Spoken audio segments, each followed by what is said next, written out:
లేదు. ఇప్పుడు నేను ఉన్నాను, సపోజ్ నేను పవన్ కళ్యాణ్కి వీరాభిమాని, రాజకీయంగా వచ్చేసరికి జగన్ వైపు ఉండేవాడిని ఇంతకుముందు. జగన్ రాజకీయాలు నచ్చలా.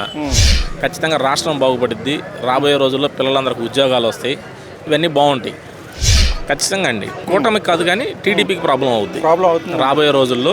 ఇది ఇలాగే కంటిన్యూ చేసుకుంటా పోతే పవన్ కళ్యాణ్ గారికి పదవులు అవసరం లేదండి. ఏ పదవి ఉందని చెప్పని ఆయన అంత విధానం చేశాడు. షూర్ షాట్ ఎజెండాతో వెళ్తే ఇంకా ట్రాన్స్పరెంట్గా ఉంటుంది కదా, ఇంకా బాగుంటుంది.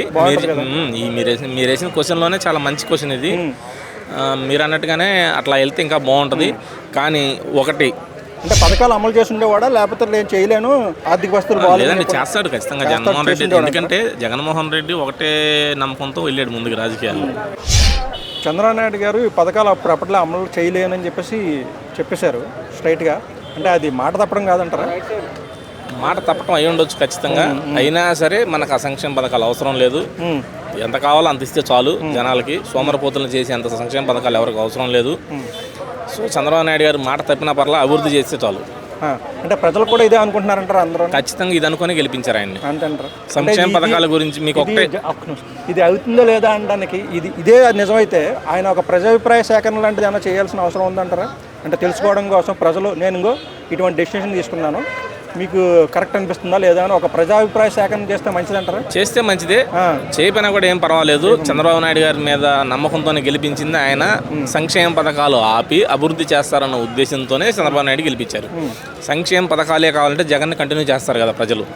అలా అని కాదు కానీ అంటే ఆయన కూడా ఇచ్చారు కదా, మరి మాట ఇచ్చారు కదా. ప్రజాభిప్రాయ సేకరణలో వచ్చింది తెలుసుకొని నేను అభివృద్ధి చేస్తాను, సంక్షేమ పథకాలు పలానా టైం నుంచి అమలు చేస్తాను అని ఒక షూర్ షాట్ ఎజెండాతో వెళ్తే ఇంకా ట్రాన్స్పరెంట్గా ఉంటుంది కదా, ఇంకా బాగుంటుంది. మీరు వేసిన క్వశ్చన్లోనే చాలా మంచి క్వశ్చన్ ఇది. మీరు అన్నట్టుగానే అట్లా వెళ్తే ఇంకా బాగుంటుంది. కానీ ఒకటి ప్రజలు ఏమనుకుంటున్నారు, పక్కన పార్టీ ఏమనుకుంటుంది, ఈ పార్టీ ఏమనుకుంటుంది అనేది కాకుండా ప్రజలకి మేలు చేయాలన్న ఉద్దేశంతో చంద్రబాబు నాయుడు గారు ముందుకెళ్తే మన రాష్ట్రానికి అభివృద్ధి ఫలాలు అందించగలిగితే ఖచ్చితంగా రాష్ట్రం బాగుపడుద్ది, రాబోయే రోజుల్లో పిల్లలందరికీ ఉద్యోగాలు వస్తాయి, ఇవన్నీ బాగుంటాయి. పవన్ కళ్యాణ్ గారు ఎలా ఉందంటారు? ఆయన పరిపాలన అంటే ఆయన స్పీడ్ అది ఎలా ఉంది? పవన్ కళ్యాణ్ గారి పరిపాలన బాగుందండి, బాగా చక్కగా ఉంది. ఆయన ఎంతవరకు చేయగలరో అంతవరకు చేస్తున్నారు, అలాగే చేసుకుంటూ ముందుకెళ్ళాలని. అది ఆ డిప్యూటీ సీఎం ఇష్యూ ఆయనకి పెద్ద ప్రాబ్లం అయిందంటారా కూటమికి? ఖచ్చితంగా అండి, కూటమికి కాదు కానీ టీడీపీకి ప్రాబ్లం అవుతుంది రాబోయే రోజుల్లో. ఇది ఇలాగే కంటిన్యూ చేసుకుంటా పోతే పవన్ కళ్యాణ్ గారికి పదవులు అవసరం లేదండి. ఏ పదవి ఉందని చెప్పని ఆయన అంత విధానం చేశాడు. అసలు పవన్ కళ్యాణ్కి పదవి అవసరం లేదు. బయట సింగిల్గా వచ్చి కూడా నిలబడగలడు. ఇదే జగన్మోహన్ రెడ్డి, ఇదే చంద్రబాబు నాయుడిని జైల్లో వేస్తే ఒంటరిగా వచ్చి నిలబడింది పవన్ కళ్యాణ్ మాత్రమే. ఒక్క నైట్తో లైఫ్ చేంజ్ అయినట్టుగా ఆయన చంద్రబాబు నాయుడు జీవితాన్ని కూడా మార్చింది ఒక నైటు పవన్ కళ్యాణ్ మాత్రమే. అప్పుడప్పుడు అంటే సైలెన్స్ కూడా చాలా పెద్ద ప్రాబ్లం అవుతూ ఉంటుంది. ఇప్పుడు చంద్రబాబు నాయుడు గారు ఒక స్టేట్మెంట్ ఇచ్చారు ఇవ్వలేనని చెప్పేసి, పవన్ కళ్యాణ్ గారు ఒక్క మాట మాట్లాడట్లేదు. అదన్న ప్రమాదాన్ని సూచిస్తుంది అంటారా? ఆయన స్టేట్మెంట్ కూడా ఇస్తే బాగుంటుంది. ఇవ్వాలండి ఖచ్చితంగా. పవన్ కళ్యాణ్ గారి ఉద్దేశం కూడా ఏంటో ప్రజలకు తెలియజేయాల్సిన అవసరం అయితే ఖచ్చితంగా ఉంది. కానీ అట్లాగే పవన్ కళ్యాణ్ గారికి చెప్పకుండా అంత పెద్ద డెసిషన్ అయితే చంద్రబాబు నాయుడు తీసుకొని ఉండడని నాకైతే అనిపిస్తుంది. ఖచ్చితంగా పవన్ కళ్యాణ్ గారితో డిస్కషన్ చేసి అది ఏదైతే ఉందో అది బయటికి అయితే చెప్పుకుంటారని మేము అనుకుంటున్నాం. ఇన్ కేసు జగన్ ఈ సిచ్యువేషన్లో ఉంటే అతను కూడా ఇదే పరిస్థితి ఉండేదంటారా? అమలు చేయలేనని అతను కూడా చెప్పుండేవాడు అంటారా? జగన్ కూడా ఇదే పొజిషన్ అంటే ఒకటండి, 2019 నుంచి 24 వరకు కేంద్రానికి మన సపోర్ట్ అవసరం లేకుండా పోయింది. ఇప్పుడు కేంద్రానికి మన సపోర్టు అవసరం. సో చంద్రబాబు నాయుడు గారి మీద నమ్మకం కూడా ప్రజల్లో ఇదే ఉంది, ఏదో ఒకటి చేసి మన రాష్ట్రాన్ని అభివృద్ధి చేయగలుగుతారు అని.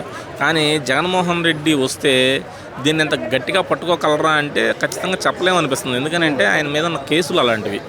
అతను ఎంతకాడికి కేసుల నుంచి బయటపడటానికో లేకపోతే ఇంకోటో చేయటానికో చూసుకుంటున్నాడేమో అనిపిస్తుంది ప్రజల్లో కూడా.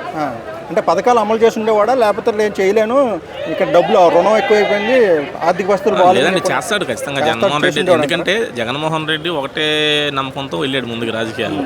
ఏంటంటే మనం ప్రజలకు డబ్బులు ఇస్తాం, వాళ్ళు మనకి ఓట్లు వేస్తారు, గెలిపిస్తారు అనుకున్నాడు. కానీ జనం ఏం ఆలోచించారంటే ఈ సంక్షేమ పథకాలు మాకు వద్దు నాయన, మాకు అభివృద్ధి కావాలి, మా పిల్లలు చదువుకుంటే ఉద్యోగాలు కావాలి, మాకు చక్కగా రోడ్లు కావాలి, మా భర్తలు ఏదైతే తాగుతున్నారో ఆ తాగేది మీరంతా కూడా కల్తీ మందు అమ్ముతున్నారు అనే ఉద్దేశంలో చాలామంది ఉన్నారు. చాలా రకరకాల విధానాల్లో మారింది ప్రభుత్వం అనేది. అంటే ఈ ఉచితాలు అనేవి తీసేస్తే మంచిదంటారా, అసలు పెట్టకుండా ఉంటే మంచిదంటారా? లేదండి, కొన్ని మాత్రమే పెట్టాలి.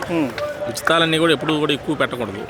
ఉచితాలు పెట్టడం వల్ల ప్రజలు సోమరితనం అలవాటు చేసుకుని ముందుకెళ్ళలేరు. ఫ్రీ బస్ అనేది ఉండాలంటారా? అది అంతేం అవసరం లేదండి. ఫ్రీ బస్ అంతేం అవసరం లేదు. అంటే పండగ నుంచి అమలు చేస్తానంటున్నారు కదా, ఉగాది నుంచి. ఇస్తే చేయనివ్వండి, కానీ దానివల్ల ఏం అంత మన ఉండదు, ఉపయోగం ఉండదు. ఓకే, అంటే సీఎం పవన్ కళ్యాణ్ గారిని సీఎం చేస్తే ఎలా ఉంటుంది అంటారు పరిస్థితి? బ్రహ్మాండంగా ఉంటుందండి. రాబోయే రోజుల్లో ఖచ్చితంగా సీఎంగా ప్రమాణ స్వీకారం చేస్తాడు, మనం చూస్తాము. అంటే మీరు పవన్ కళ్యాణ్ గారు అంటే మీకు ఇష్టమా? అట్లేం లేదులేండి. అంటే పవన్ కళ్యాణ్ గారి ఫ్యాన్ కాకపోయినా మీరు పవన్ కళ్యాణ్కి సినిమాల పరంగా ఫ్యాను, రాజకీయంగా మాత్రం మేము వైసీపీ జగన్ గారి ఫ్యాన్. మీరు జగన్ పార్టీలోనే ఉన్నా. ఇప్పుడు కూడా నా సభ్యత్వం కూడా జగన్ పార్టీలోనే ఉంది, వైసీపీ ప్రభుత్వంలోనే ఉంది. ఇంతకుముందు చేసినా కూడా మాకు ఆయన అంటే కూడా ఇష్టమే, ఎందుకంటే వైఎస్ రాజశేఖర రెడ్డి వారసుడు కదా.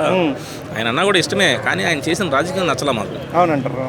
అంటే ఏం తప్పు చేశారంటారు? ఏ సెక్షన్లో పైన ఎంతకాడికి సంక్షేమ పథకాలు ఆయన వెళ్తుంటే పరదాలు కట్టేయటం అవన్నీ మాకు నచ్చల. రాజకీయ నాయకుడు అనేవాడు 2019కి ముందు ప్రజల్లో తిరిగాడు, పాదయాత్ర చేశారు, ప్రతి సమస్యని దగ్గరుండి చూశారు. సీఎం అయిన తర్వాత అది లేదు. సీఎం అయిన తర్వాత లేదు, తిరగకుండా ఏదో ఒక ప్యాలెస్లో కూర్చొని ఒక రాజుల పరిపాలనలా అనిపించింది ప్రజల్లో. అంటే సంక్షేమ పదాలతో గెలిచేస్తానన్న ధీమాతో ఉన్నాడు. నేను మీకోసం 10 సార్లు బట్టలు నొక్కా, మీరు నా కోసం 2 బట్టలు నొక్కరా అన్న థాట్లో ఉన్నాడు ఆయన. కానీ జనాలు ఉద్యోగాలు కూడా కావాలన్నా ఖచ్చితంగా సంక్షేమ పథకాలు అవసరం లేదు, వాటితో పాటు ఉద్యోగాలు కావాలి, పిల్లలకు భవిష్యత్తు కావాలి, రాష్ట్రం బాగుపడాలని కోరుకున్నారు. అంటే మీకు ఇప్పుడు హోప్ ఎలా ఉందంటే ఈ 5 సంవత్సరాలన్న మార్పు వస్తుందని అన్న ఫీలింగ్ ఉందా? ఖచ్చితంగా మార్పు వచ్చిద్దండి. మనం కళ్ళతో మనం చూస్తాం ఈ 5 సంవత్సరాల్లో. అంటే 100% మారిపోదు, 20% మారినా కనపడుద్ది అది మనకి. నారా లోకేష్ గారు డిప్యూటీ సీఎం అవసరం అంటారా వద్దంటారా? ఎందుకండి ఆయనకి డిప్యూటీ సీఎం అవసరం లేదంటారా? అవసరం లేదు. ఆయన రాజకీయంగా ఇంకా ముందుకెళ్ళాలి. ఆయన మంచి బ్రెయిన్ గల నాయకుడే, ముందుకెళ్తాడు ఫ్యూచర్లో కూడా. సో అంటే ఆయనకి ఇప్పుడు ప్రస్తుతానికి ఉన్న పొజిషన్ సరిపోతుంది, చాలు. అతనికి ఉన్న పొజిషన్ ఇప్పుడు చాలు. ఇంకా ఆ పొజిషన్లో ఇంకెంతవరకు చేయగలరో అంతవరకు చేస్తే బెటర్. కానీ పవన్ కళ్యాణ్ గారు మాత్రం ముఖ్యమంత్రి చేస్తే ఇంకా బాగుంటుందంట. బ్రహ్మాండంగా ఉంటుంది. రాబోయే రోజుల్లో పవన్ కళ్యాణ్ గారు ముఖ్యమంత్రిగా అవుతారు. చంద్రబాబు నాయుడు గారు చేస్తారంటారా దగ్గరుండి?